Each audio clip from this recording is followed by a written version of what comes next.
ધોરાજી તાજેતરમાં ક્ષત્રિય સમાજમાં અગ્રણી અને અસ્મિતા આંદોલનના મુખ્ય હીરો સમાન પી.ટી. જાડેજાની પાસા હેઠળ અટકાયત કરી જેલમાં ધકેલી દેવામાં આવતા સમગ્ર ગુજરાતના ક્ષત્રિય સમાજમાં ખૂબ જ ઘેરા પ્રત્યાઘાતો પડ્યા છે। ત્યારે ધોરાજી રાજપૂત સમાજ ઘરેની સેના અને અખિલ ગુજરાત રાજપૂત યુવા સંઘ ત્રણેય સંસ્થાઓના આગેવાનો ક્ષત્રિય સમાજના અગ્રણીઓ દ્વારા પ્રાંત અધિકારી કચેરી ખાતે લેખિત સ્વરૂપે આવેદનપત્ર આપવામાં આવ્યું હતું। આ આવેદનપત્રમાં જણાવવામાં આવ્યું હતું કે સામાન્ય ગુનાની કલમમાં ક્ષત્રિય સમાજના આગેવાનોને પાસા હેઠળ ધકેલી દેવામાં આવ્યા છે, તે ન્યાય નથી।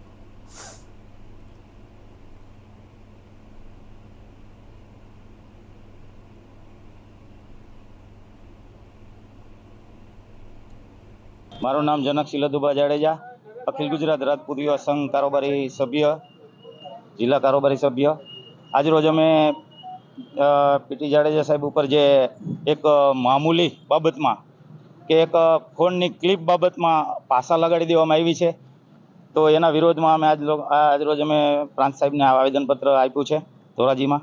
અને અમારી એવી માગણી છે, રાજપૂત સમાજ ધોરાજી તેમજ કરણી સેના ધોરાજી તેમજ અખિલ ગુજરાત રાજપૂત યુવા સંઘ ધોરાજી સર્વે સંસ્થાઓ સાથે મળી અને આજે અમે એવી માગણી કરીએ છીએ કે ગમે તે રીતે કોઈ પણ રીતે ખોટી રીતે જે રીતે પી.ટી. સાહેબને ફસાવી દેવામાં આવ્યા છે, તો એની અંદર એને જલ્દીથી જલ્દી પાસાની કલમ રદ કરી અને એને છોડી મૂકવામાં આવે।